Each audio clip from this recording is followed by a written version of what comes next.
बिस्मिल्लाहिर्रहमानिर्रहीम अल्लाहुम्मा सल्लि अला सय्यिदिना व मौलाना मुहम्मद व बारिक वसल्लम। 4.4 स्टार्ट करते हैं। Tennis ball is hit vertically upward. ये एक टेनिस बॉल है। इसको यहाँ पर अगर मैं आपको साइड पर बताऊँ कि एक टेनिस बॉल है, लेट्स सपोज ये हमारे पास ग्राउंड लेवल है। कहता है इसको ग्राउंड लेवल से जो है ना ऊपर फेंका गया with a velocity of 30। It's means कि यहाँ पर जो इसकी ग्राउंड लेवल पे वेलोसिटी थी वो कितनी थी, 30 मीटर की जो है ना वो वेलोसिटी से उसको ऊपर फेंका गया। It takes 6 second to reach 3 second to reach the highest point. कहता है वो मैक्सिमम हाईएस्ट पॉइंट पर जहाँ पर जाने के बेटा वो कितना सेकेंड ले रही है, 3 सेकेंड ले रही है। फर्स्ट चीज़ आपने क्या फाइंड करनी है, calculate the maximum height reach by the ball, कि वो कितना डिस्टेंस कवर कर रही है यहाँ से लेकर यहाँ, ठीक है। एस फाइंड करना है जिसको हम लोग एच डी बोलते हैं, ठीक है। और सेकंड हम लोगों ने क्या बात करना, how will it take to return the ground. अगर ये ऊपर गई है 3 सेकंड में तो इसमें जो वापस आना है तो वापस आने में कितना टाइम लेगी, हम उसको फाइंड आउट करेंगे। इसका बेटा हम लोग गिवन डाटा इसका स्टार्ट करते हैं। गौर से देखिएगा। अब कुछ टर्म्स है यहाँ पर जो यूज़ करनी है जो क्वेश्चन में गिवन नहीं है, वो कौन कौन सी है गौर से देखिएगा। जब भी कोई चीज़ ऊपर फेंकी जाती है तो ड्यू टू द ग्रेविटी उसके अंदर ग्रेविटेशनल एक्सलेशन आ जाता है, उसकी वैल्यू होती है -10 मीटर पर सेकेंड स्क्वायर। जो ओरिजिनल जी की वैल्यू है दैट इज़ 9.8। ये याद रखिएगा, ये हम लोग हायर क्लासेस के अंदर यूज़ करते हैं, लेकिन आपकी 9th और 10th में हमेशा हम लोग इस वैल्यू को 10 रखते हैं। With the velocity, initial velocity हमारे पास कितनी गिवन है, 30 मीटर पर सेकेंड। दो चीज़ें हो गई, ठीक है।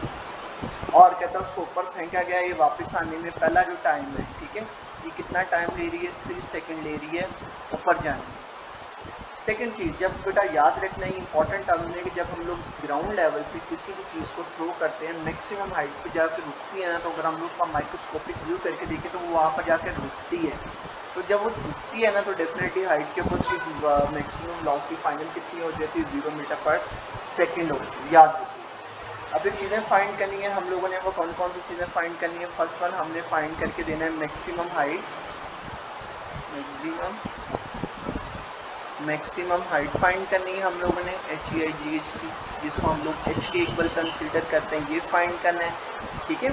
और जो सेकंड है वो हम लोगों ने फाइंड करना है टाइम, ठीक है, टाइम फाइंड करना है। इसको इस तरह लिख लेते हैं, टी फाइंड करके उसको देखें। क्वेश्चन स्टार्ट करते हैं। इसके लिए मैं तीनों इक्वेशन ऑफ मोशन को दोबारा लिखता हूँ। तो कौन सी थी, वो थी हमारे पास फर्स्ट थी VF is equal to VI plus AD, ये हमारे पास फर्स्ट इक्वेशन ऑफ मोशन होती है, ठीक है, फर्स्ट। सेकंड हमारे पास होती है S is equal to VIT plus half AT square, ये इक्वेशन ऑफ मोशन आती है हमारे पास। जब बेटा हम लोग इसके अंदर ग्रेविटी की बात करते हैं तो S को हम लोग किसके साथ चेंज कर देते हैं, H के साथ, VIT ऐसे ही आ जाएगा। और एक्सलेशन जो होता है वो हमारे पास हमेशा S किसके साथ चेंज होता है, H के साथ, और A जो है वो किसके साथ चेंज हो जाता है, ग्रेविटी के साथ। तो इसका मतलब इधर बन जाएगा GT स्क्वायर।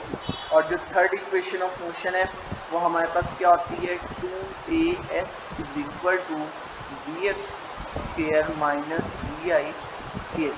ये तीन इक्वेशन ऑफ मोशन है जो हम लोग अप्लाई करते हैं with respect to sea level और gravity.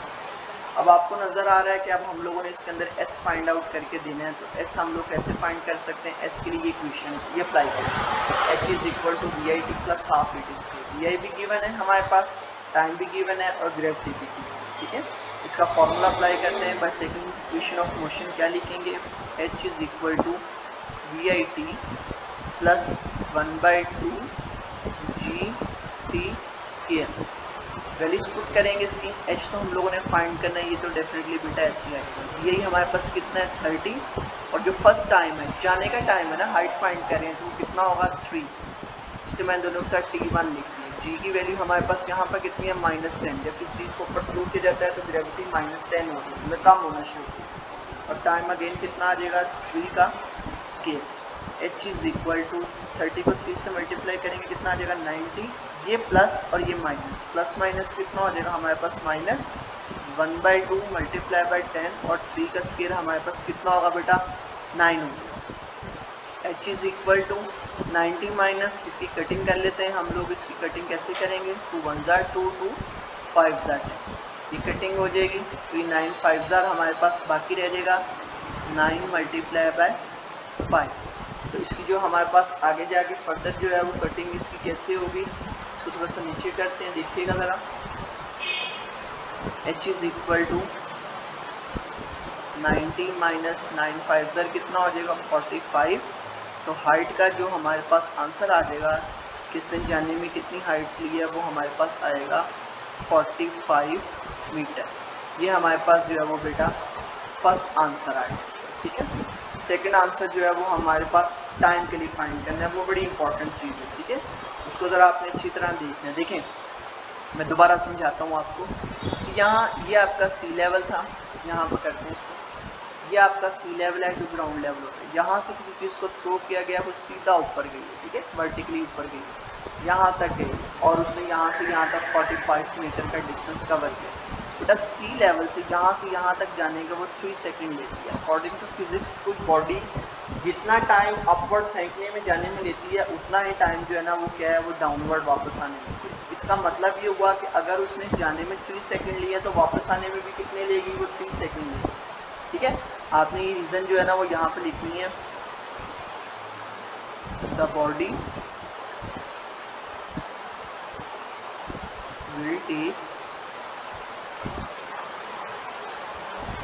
Same time to return the ground, ठीक है। वापस आने में भी कहता है वो उतना ही टाइम लेगी एज टेकिंग अपवर्ड, इतना उसने जो है वो ऊपर जाने में टाइम लिया। फिर छोटी सी स्टेटमेंट हम लोग इसको वाइंड अप कर देंगे कि अगर बेटा t1 आपके पास 3 सेकंड है, ये अपवर्ड टाइम है, ठीक है, एरवर्ड लगा कर बता देते हैं अपवर्ड।